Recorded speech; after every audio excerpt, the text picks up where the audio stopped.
Usually there's a lot of trend in pricing and packaging. Now the trend is going more heavily on usage-based pricing. I think that provides less risk for the buyer, more risks on the seller. Giving AI will allow us to create. This is a fantastic startup opportunity here if anyone can figure this out. Roee Hartuv is a senior pricing advisor at willingness2pay.com and a leading voice in B2B SaaS strategy. Roee helps growth stage tech companies unlock serious revenue by aligning pricing and sales with how customers actually buy. I hope that we can measure the amount of impact that we're providing. I am amazed on how many companies do not measure this critical number, this critical metric. The unit economics. The root cause of why companies don't measure that is because... Have you seen what impact taxes bring to the table as far as a company's decision making? I heard it here and there, but Hey everyone out there, my name is Alan, CEO of FreeCashflow.io, and welcome to Profit Powerhouse, the podcast where we sit down with inspiring entrepreneurs, business leaders to uncover the secrets behind their success. We're here to learn what drives their growth, the challenges they overcome, and how they master their finances. Our goal, to help you achieve the same success while maximizing your profit. Let's dive in. If you ever wonder how the fastest growing SaaS companies turn pricing into a competitive advantage, then you're in for a masterclass today. Our guest is Roee, Senior Pricing Advisor and Head of GTM Expertise at willingness2pay.com. One of the sharpest minds in the B2B SaaS strategy world. Roee is a recognized thought leader in go-to-market and pricing strategies with a track record of helping growth stage tech companies unlock serious revenue. How? By aligning pricing, packaging, and sales motion with real customer value. With a background that bridges high-level strategy consulting and hand-on GTM execution, Roee brings a rare blend of analytical precision and practical boots-on-the-ground insight to every engagement. If you're ready to rethink your company, how they capture value and scale, this is a conversation you don't want to miss. Let's dive right in. Roee, welcome to the show. Thank you for having me. Can you just start off by sharing a little bit about your background and what really inspired you to, go into this kind of field? Yeah, I think like many of our listeners, I started off my career in sales, climbed my way up the management level, started off selling. I think as a BDR or a sales engineer in the beginning, I did a combination of both. And then gradually continued my career in that area. 5 years ago, I decided to move on to the other side, which is the advisory role. So sharing my expertise and what I've learned and what I've seen, and helping mostly SaaS, but software companies build sustainable growth strategies. Awesome, Roee. A favorite comment that we always get is, if I want to be Roee, how do I get started? How will you advise folks who are like, how do I get into the world of pricing? In the world of pricing? So I stumbled this by accident. Well, not by accident, but for years, I've tried to find ways of how to build sustainable growth. Right? Revenue, we're all in the business of increasing and growing our revenues, and sustainable is now the key term that everybody uses. How do you define sustainable growth? It's basically something that you can continue on growing in a predictable way. Now, I've done a lot of different stuff. Two other companies that I work for, it's all about revenue growth, right? So either train the force, automate processes, shorten time. But I found that the most cost-efficient, most quickest way to increase revenue and focus on growth is getting your pricing and packaging right. So that's what I've been doing in the last couple of years, focusing on getting pricing and packaging right in order to fuel that growth. Okay, that makes a lot of sense, Roee. Let's talk about your company, Willingness to Pay. What would you say is an ideal, company or SaaS customer for you guys? Like, what would be like the sweet point of like, I can definitely help these guys with their pricing strategies? So probably every company out there. Oh, really? Yeah, it doesn't matter about the revenue level, growth stages. It is, of course. We want to be post product market fit, but okay. I'll tell you why I said that. Like pretty bald statement. We'd love to know. What most companies that we meet, their pricing is something that they designed a long time ago, and they never come back and adopt that, right? And then they never come back to grow that, to change, to modify that according to the new conditions, the new products that they launched, market conditions that might have changed, funding status that might have changed. And in most cases, when we come in, it's like, okay, that's something that you designed 3 years ago. Let's redesign that. And that's the truth, because pricing, and packaging does not really have an owner in a company, right? The more mature companies, and I'm talking an enterprise, they do have pricing and packaging experts, head of pricing, etc. Sure. Yep. They do have a dedicated resource. But before you reach that $1 million in revenue that you can hire an in-house expert, you don't have that in-house. And it's sit between finance, sometimes revenue, RevOps, maybe product marketing, but nobody really owns that. And this is where I say I think in most cases we can help most companies out there. Got it. Would you consider yourself sort of like an outsourced deal desk? Where the company doesn't have an in-house expert in those areas where they can decide on pricing, and they're just kind of coming out of the blue, if you will, right? Because like you said, it sits kind of between finance, strategies, operations. You kind of fill in that gap for them, right? And say, well, we're more the expert on setting that and ensuring that this pricing can last for a while. Yes. Would you say exactly. that's kind of like the mold you're kind of in? Okay, got it. Yeah, so I think in deal desk is usually the more mature companies that have the ability to have that resources in-house, and deal desk could also be responsible for pricing and packaging. But until you hit that stage, yeah, you probably need to design that. And if you don't have that experience in-house, then come to us or find somebody else that can support you there. Makes a lot of sense. You're leaving money on the table, right? If you don't price correctly. Roee, what would you say is the biggest red flag or mistake you've seen a SaaS company make with their pricing models?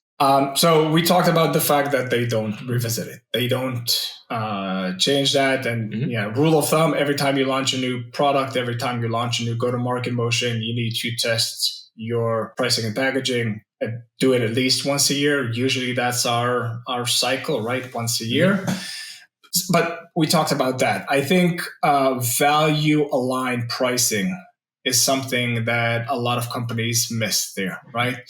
Usually based on cost, we look at the competition, what they're currently offering, and okay, we do similar or slightly above or slightly less, depending where we want to be in the market. But I think value-based pricing is probably the biggest mistake, because if you're not pricing on the value that you provide, not pricing based on outcome, you're leaving money on the table. And that's something that we see a lot that is happening out there. Does that principle apply the same way, with a SaaS company where it has more, I would say, predictable revenue, right? Being given as SaaS versus like an e-commerce company that comes to you and says, I have, tons of products, they all different screws, different shipping timing and costs. And they come to you like, how do I figure this out, right? I have 100 products here. What should I do about my pricing, Roee? Yeah, I think it's even more relevant to SaaS company because the value-based pricing is much more applicable there, right? Because you can measure the value. You usually talk to your customers. You understand the business impact that you provide, the value. And that is something that you can price according to that predictable value. So definitely, yes. Got it. And then how do you get, like, I run an agency also, right? So I often get on calls with potential clients. And it's like, oh, I think your pricing is too high, right? Just talking about the service between agency and client, right? It's like, how do you even justify that? How do you even justify charging me this much per month? And it's a good question, right? Because there's obviously tons of firms out there, and they come up with their own pricing and justification and value to try to bring. But what is your go-to pitch, right? If a client comes to you and say, you're charging me too much for the service, or I don't think this is worth it. That kind of all right. So first of all, I hope that we can measure the amount of impact that we're providing, right? And this is something that does not start in that conversation. It's something that we always need to monitor and understand. So that's something that as customer success, customer support, whoever does that function needs to always understand what is the business impact that we have. So once we measure that, we can come to a conversation and have that dialogue with the customer and talk to him and show them what is the actual impact that we provide. So knowing, focusing on the impact is probably step number one that we need to do. Got it. I guess my question really is like, how do you convince potential customer of the impact, right? Do you give an opt-out? Do you give a guaranteed on how, like a metric that you get, like say, hey, if I reach this in the next 3 to 6 months, right? Then you can go further with us on our contract, or you can opt out. You know what I mean? Like, is there any way you can really give that confidence to potential clients to like sign with us? There's no risk. That kind of setup for you guys? For us or for SaaS companies? For you guys. For us, yeah, definitely. For us, we're also value driven, right? So when we come in and advise companies, it's all about the business outcome. So most of our fee is variable fee or success fee based on how much we're trying to achieve. So for us as an agency, for people that work in agencies, value-based pricing is even more important for you guys, right? So we bear the risk because we have seen, and we're pretty confident in our ability to, or not in our ability, but the fact that you can improve your revenue by getting the pricing and packaging right. Mm-hmm. So for us, most of our fee comes from that variable uplift that we provide to our customers. Right, because it shows confident in your product, right? Confident in the service you're selling. By giving potential clients says, hey, we've done it a lot of times. We have a lot of testimonial, and you can see from our references how well a job we've done, right? Yeah. And if nothing else, we pretty much can guarantee this kind of metric, this kind of success at a certain rate, right? So yes, that's awesome. Roee, what's your view? And I would love to hear about this, as I've heard this from a lot of other companies in kind of your realm, right? What's your view on kind of usage-based pricing versus tier-based? Right, for SaaS companies, right? Because I had a lot of difference in opinion here. Yeah, so I think a lot of companies are now moving to usage-based pricing, fueled by AI, right? So we're getting comfortable in pricing on usage. I think that's the way to go, and we've seen from 9% 2 years ago, 32% of companies, SaaS companies, are now usage-based pricing. Wow. Snowflake, Twilios of the world, of course, all the cloud platforms that have been doing this for years. So we see more and more companies going into that usage-based. And that also is, in a lot of cases, focused on the value that they provide. So that's aligned with the value-based pricing that we're talking about. It's a matter of trends. And let's see, usually there's a lot of trend in pricing and packaging, like everything in go-to-market. But now the trend is going more heavily on usage-based pricing. I think that provides less risk for the buyer, more risks on the seller.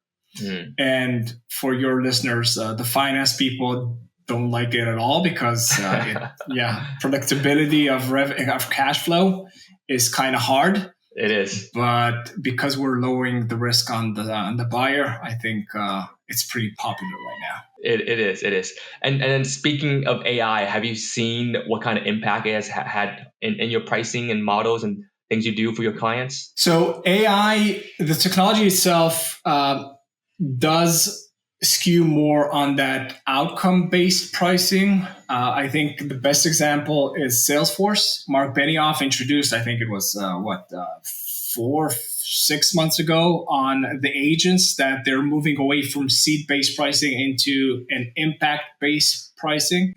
So on that AI model. So that's one thing.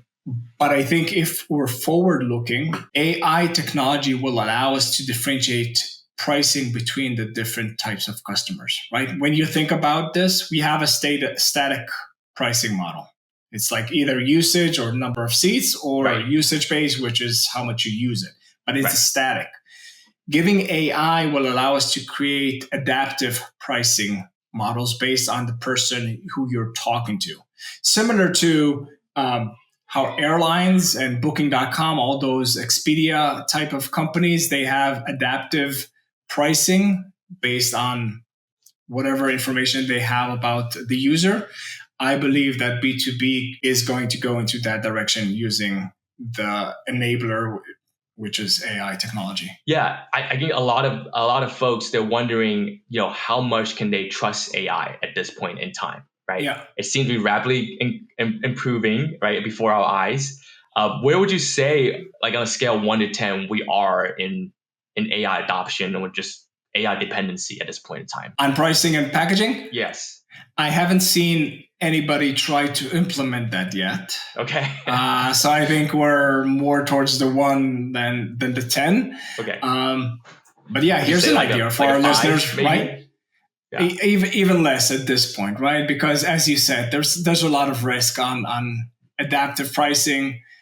But if our listeners are thinking about this is a fantastic idea, and whoever is able to crack this and of course price their solution based on the uplift in revenue, I think it's going to be a huge business model. Okay. Yeah. Listeners out there, this is a fantastic startup opportunity here if anyone can figure this out, right? That's and right. really help support pricing firms. Cool. And then speaking of which, we have all the time we encounter a lot of clients that are like very fast growing, right? They hit it off out the gate, and maybe they already hit $1 million in revenue their first year, right? How do you kind of advise them? Like they come to you, Roee, and say, how do I think about this in the short term versus long term? If I'm already doing so well to start it off, right? How do I balance between short term pricing strategies and long term pricing strategies? If right now things seem to be working well because obviously I'm getting customers that are willing to buy at the price I'm setting.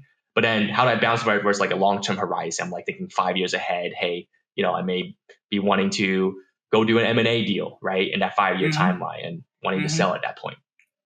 So a few points here. So usually when somebody tells me I'm doing well, then I tell them, okay, so increase your pricing. Okay. Keep on increasing pricing until you're not doing so well, right? So it's like I have a big win rate.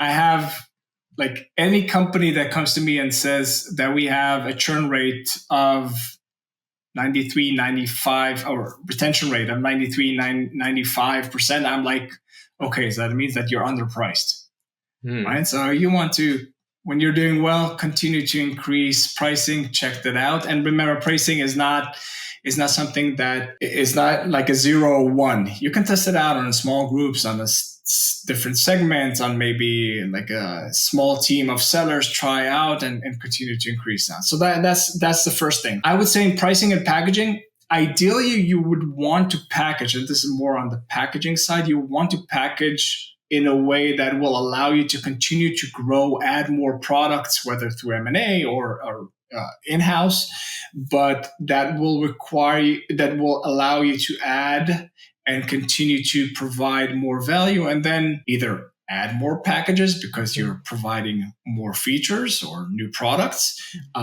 or increasing the packaging and thereby increasing pricing. But the key is to build those packages that it will allow you for future growth. And one tip I will give our listeners is when you build those packages, build them around jobs to be done of the client. Like what they're really trying, jobs to be done. What are they really solving for, right? That's like the classical, what are their challenges and why do they need your solution? Focus on creating the packages around these rather than, hey, we have a product. This is a product and we're now adding AI features and this is our product and our product with AI. That's probably the wrong way to do packaging. So focus on jobs to be done. You got that. That's very fascinating, Roee. So would you advise them to do it in a small segment? Are our current customers kind of grandfather in to the old price? Or would you increase their pricing too? How would you advise them on that part? Okay. Of course. So one of the things that we talk about when we come in and talk about pricing and packaging is to lower the operational debt. Operational debt happens because a lot of different reasons, but some of them is because we have different customers on different contracts, different customers that bought on the pricing that we had 3 years ago. And now we have different segments or other areas and we sold them with a new pricing pricing strategy. So all that adds to the operational debt. So of course, when we come in and redesign and launch a new pricing and packaging, yeah, we want to grandfather the old accounts and we want to lower that operational debt. And by the way, our finance people, our finance listeners probably would really love hearing that. How do we lower that operational, get everybody to follow the same contract, the same pricing model, paying the same? So, yeah. Rory, that brings a very like fascinating scenario in my head, right? I'm imagining now, you're being inserted into a, fairly well-structured company that has, C-suite folks around, right? Yeah. So you have a CEO, maybe a COO for operation, a CFO on the finance side. Do you ever see yourself getting caught in between, right? Like you just mentioned this, like the finance folks, they may want certain things to happen, lowering operating debt being one of them, but the CEO and CO may just be focused on, hey, how do we grow right today, right? And worry about, the margin hits and things later because we just want to show more bookings or more sales upfront, right? Do you ever get, like, I don't want to share any names obviously, but do you get any of those conflicts and stories about how you kind of caught in between and how do you kind of like see yourself coming out of that pile and then still, make the peace and show the value that you bring as maybe a mediator, if anything, right? Of course we do. But usually our best buddies are the finance people. Because, we talk about reducing operational debt. We're talking about increasing revenue, increasing ACV. So they love to hear all that. And usually for them, except maybe updating the billing system, like it's all positive outcomes for them. The problems that we have are usually the commercial people, right? So usually start off with the most obvious example, the CRO, let's say the salespeople. Mm-hmm. They're usually hard to convince. Hey, we're now introducing a new pricing and packaging. So not only do you need to learn, like retrain your staffs and things like that, right? Yeah, retrain your staff, introducing new pricing, adapting your comp plan. Of course, is time consuming for them, and all they want is to increase revenue. And in a lot of cases, we also increase pricing, right? Because when you do value-based pricing, usually you're able to find that money that you left on the table. So it's like them, hey, I'm giving away discounts in order to close deal. And you're not only lowering the pricing, you're all going higher than what we currently have. There's no way I'm going to be able to close the same amount of deals. So they're the first ones who object to what we're doing. And same thing as customer success. If we do have customer success, but the post-sale teams, it's like, I need to go back to my existing customers and they're happy, they're smooth sailing, nothing. And now I need to tell them that I'm going to increase prices by 20, 30, 60%. Like, how the hell am I going to have those conversations? So these are usually the two people that there's a lot of massaging and risk mitigation involved in that. Yeah. So what is your best pitch, Roee, to these groups, to the sales and CSM folks? Yeah. So first of all, we focus on the process that we have developed. So the first thing that we do after we design a new pricing and packaging, we go and do an internal validation. This is where we want to get feedback from those people.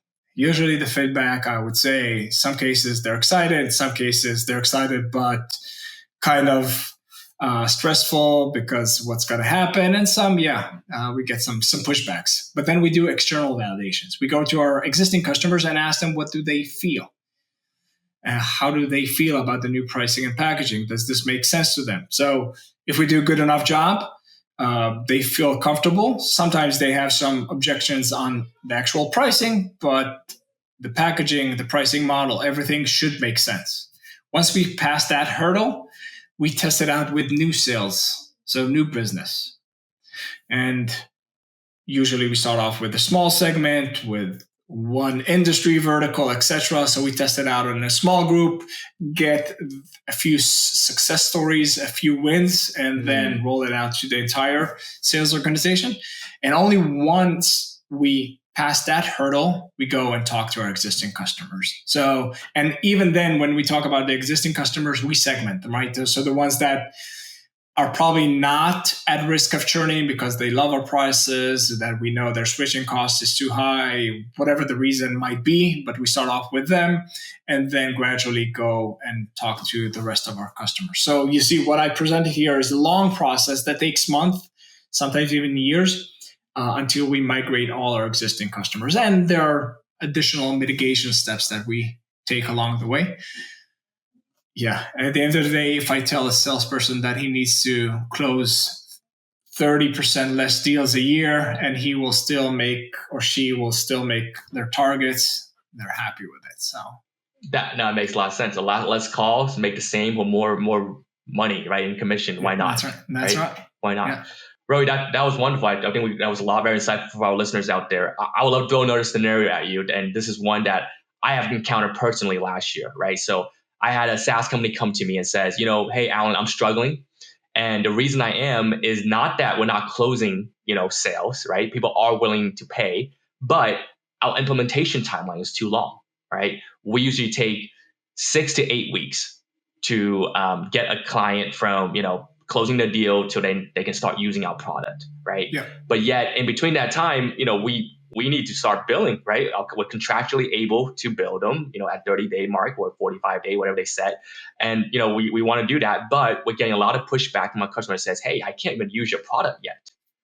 Why are you billing us, right? But that's one of the classic conflicts, right? It's like finance needs to say, hey, we need to start billing, we need to start recognizing, right? But operations, like, or CSM maybe, even it's like, hey, you're making our customers upset. They can't even use this product yet, right?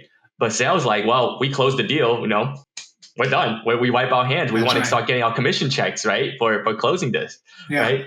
What would you, I know this may not be the most accurate representation of your area of expertise, but I'm sure you have seen scenarios like this. What would you advise a company like that to do, right? Where implementation timeline is long, the deal is closed, the pricing is accepted, right? But the CSM is trying to take over, trying to, smooth out the customer relationship. And yet, finance says we need to start billing. What would you do in that scenario? Yeah. So actually I do have a lot of experience there because cool. First of all,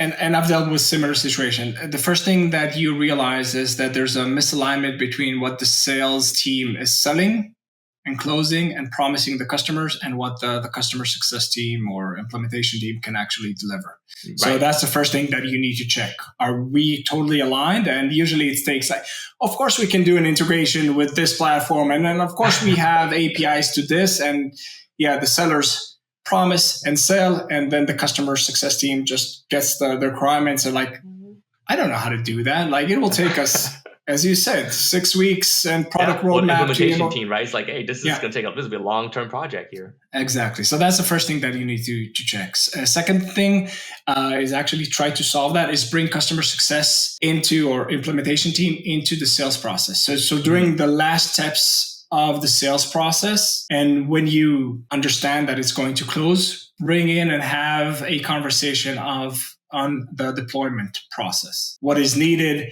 have the implementation team. And I know sometimes salespeople don't talk to my customer until I close them. Yeah, exactly. But that's something that we need to address, right? If they're over-promising, overselling, let's bring in the implementation team to actually set expectation with the client. And in some cases, even start whatever they can before the actual contract period, that contract signs, because we all know that usually in the last weeks, there's a lot of legal reviews and IT, but we know that's already a done deal. So that's something, a risk that we can take and bring the CS implementation team to start doing that. So I think these are the two areas that I would focus on the most. Oh, no, I agree with you, Roee. I think I suggested something similar, but I got some pushback. It's our sales team's not gonna love it. They're gonna want to close the deal. They don't really care how implementation. They just want to say, well, the person said yes. I'm gonna get them to sign, right, on this e-sign kind of thing. Yeah. Right? So it's a struggle, but it makes sense to me, right? Getting an implementation team involved. But you know how it all starts with. The classical problem that we have is that the go-to-market team, all the different departments and teams, sales, customer success, marketing, they all work in silos. So that when you work in silos, you only care about your part of the customer journey, and in that case, sales. Mm-hmm. And when they only look at, hey, my job is just to close contract and not consider what are the implications for the rest of the team / the company itself. So if you've got unhappy customers because it's taking longer than expected, you have finance up your neck because they cannot charge, you have CS team that is spending 6 weeks instead of 2 weeks, then you're just looking at that. And usually that's where the solution starts way up high. CRO, if they look at the entire customer journey, or even CEO, because that is those operational debt that we see because of that operational view of the customer journey. It seems like the GTM team needs to be more expansive, right? To include a team that's giving the problem, which is obviously implementation at this point, if it's taking that long, right? Of a window, that's right? That needs to be fixed first. So makes a lot of sense to me. Roee, how do you feel about including like free trials or paid trials as part of the overall pricing strategy? Do you love them, hate them? What do you think they kind of come and play in different industries that you've been in? Again, for our finance people, they hate it because it's considered a customer and there's no money and no commitment. ARR, right? Because you don't know if it's going to continue or not. Yeah, but for early stage companies, in a lot of cases, it's a must. So I do understand when, of course, you don't offer this, but if they insist and that's the only way to close, then you got to give it to them. What I usually like to do is to create a contract, like close a contract, sign a contract, and give them an opt-out if certain conditions are not met during the trial. So you push all the legal negotiation, everything. You might not even charge. You can give them like a free trial in the first 2 weeks or 2 months, whatever, how complex your system is. But you need to make them sign a commitment, which is a contract, that if everything is delivered according to plan and we have reached the success criteria, that we will go into, you will continue the contract into a paying contract. That's basically the way to address that. No, that's smart, right? So then because some of the hurdles, sometimes signing a client, it's kind of taken care of it during that trial period, right? Going through that procurement process, right? Oftentimes. So then if you can get all that out of the way, it's like, listen, you take away that friction, right?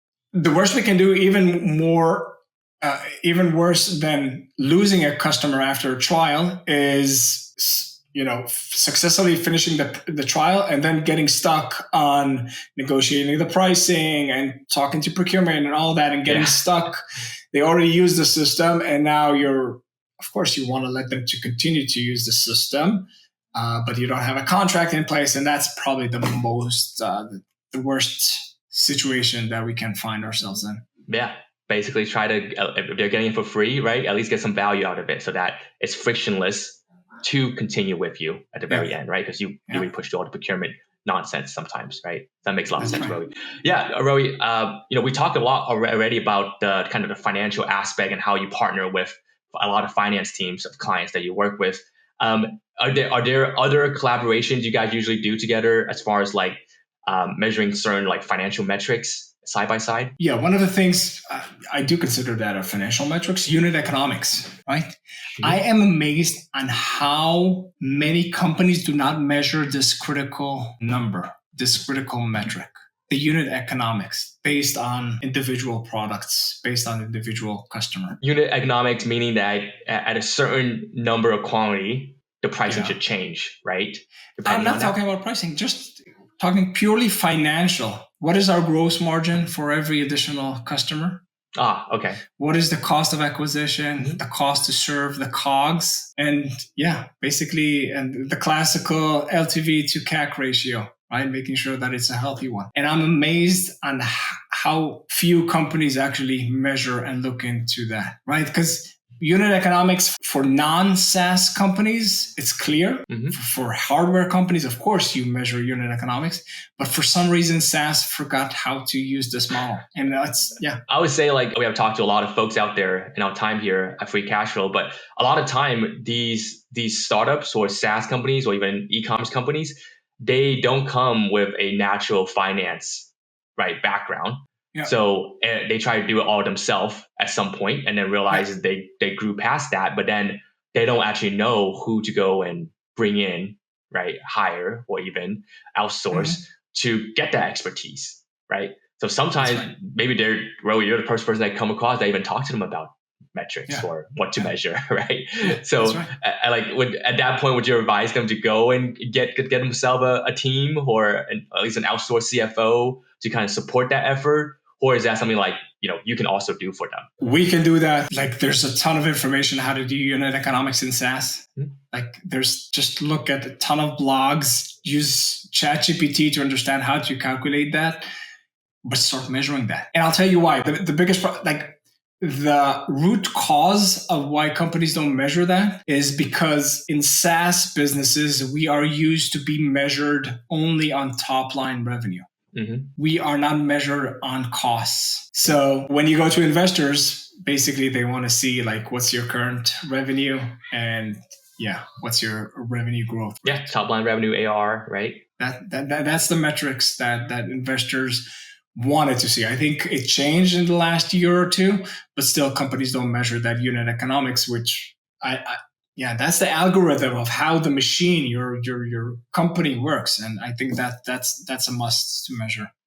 Well, hopefully those out there that just heard this will go and pay attention to say, hey, finance guys, are we measuring this in our SaaS company today, right? If not, why not, right? Because Roee said we definitely need to here.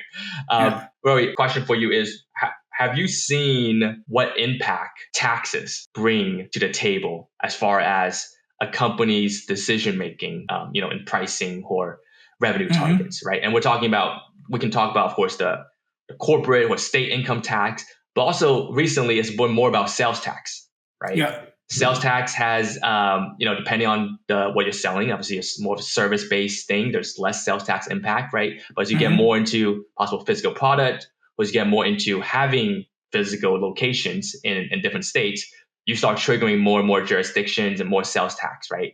Have you seen any impact, if on sales tax on the customer's willingness to pay, right? Because I have heard this in different scenarios where I'll get e-commerce folks who are doing quite well, but they're like, hey, at this point, Shopify or Amazon is saying I have to start collecting sales tax from everybody, and I'm getting customer complaints like, hey, what is this 8% or 9% you're adding to my price? I never had to pay this before in previous months or in previous go around. I'm not paying this. Lower my price. So give me a discount, right? I don't know if this is an epidemic or there's a few cases, but we'll love your expertise on that, on this, right? How does tax impact pricing? I heard it here and there, but I haven't. I can't say that I am seeing a trend or something. That's here and there. That's just basically it. Okay, cool. Yeah. Good to know, right? Because I have some panic buttons that I'm trying to push off, right? Of folks that's like, hey, I can't increase pricing because I know this is coming. Tax impact. What the customer sees on when they get through the checkout process, and it's like, oh, I'm in this state, so I had to pay this much more. But it's good to know that maybe they're used to it, right? Because Amazon, it used to be sales tax free, right, for a while, and then they're like, oh no, the state's cracked down. Not anymore. People are viewers and people just, when I see it, I'm just like, yeah, it's there. Got to pay this amount, right? Plus 8-9% there. So cool. Great to know, Roee. So thanks for all the advice so far. What's kind of next for you and your business? Any exciting plans or projects on the horizon? Actually, we are also going off market and working with more bigger and bigger companies. So moving from scale ups into more enterprise. And I think that's the direction that we're going. So working with different business units, going from one product to the other. So that's our focus for now. And as we said earlier, going into that usage-based credit model, which is, we're getting more and more situation that we're building such use cases. So yes. Yeah, would you advise a SaaS company just starting out to start adopting that, or do you think it should be at a more mature stage? I'm just curious. Like right now, the classic is just the 3-tier plan, right? Psychologically, that's been the best, right? You get the basic, the pro, which I think the one you're trying to push them onto, and then the premium, right? But the pro usually looks the best. There's a reason why it's 80% of the companies work with the classical 3-tier, because it's easier to start with. So if I were an entrepreneur out there trying to think of the pricing model, just start simple. And that's something that not necessarily easy, but pricing and packaging is something that we can always change. So moving from one model to the other, that's always possible. Got it. Don't be afraid to change. That's the other thing, right, Roee? Don't stick to the same plan from beginning to end, right? Yeah. Cool. Roee, at our final segment, we usually give what we call the final advice, right? As an experienced and seasoned veteran of the game, I think a question for you is if you can give one piece of advice to someone just starting their entrepreneurial journey in either in e-commerce or SaaS, what would that be, right? What would you say to kind of encourage them to kick it off and have a successful, career or a successful ending to their business? Yeah, that's a good one. It's a final advice. We love it, and we're gonna definitely throw in the show notes whatever you get. Yeah, iterate. Start fast, iterate, fail fast. Like that's the only thing, right? Don't be afraid to try out different things. In a lot of cases, it's reversible. Like if you don't go down the wrong path, you can always go try out different things, iterate, move fast. Iterate, try out different things, and don't be afraid to get started, right? I think a lot of people are stuck just reading too many blogs, podcasts, and just like not pulling the trigger sometimes. That's right. Yeah. Awesome. Roee, thank you so much for being on the show. I mean, it has been invaluable advice on pricing strategy that you have shared with folks. I'm sure a lot of learnings, and people are going to want to rewatch some of the parts that you really went in depth in there. And the last part, you have a great offer for the first 10 listeners of our podcast. Can you kind of share what that is? Yeah, so we recently reached 10,000 book sales. So this is the pricing roadmap, and we're giving away for the first 10 listeners. If they click on the link attached below, we're giving away the book for free. You only need to pay for the shipping costs. But yeah, I think it's a great book. One of very practical of how to build pricing and packaging for SaaS companies. Thank you so much, Roee. I mean, that's a super generous offer. So folks out there, if you want to grab this book for free, go to my link below in the show notes. We're going to put a special link just for the first 10 listeners who type in Profit Powerhouse into that link, and we can get the book absolutely for free plus shipping. So amazing offer. Roee, thank you so much for being on the show. Invaluable lesson on everything about pricing strategy, modeling, and how to really a company can function and work for the long term. So appreciate you being on the show. We can't wait to see what you have for the future. Thank you for having me. It was a pleasure. Thanks so much. Folks out there, we out.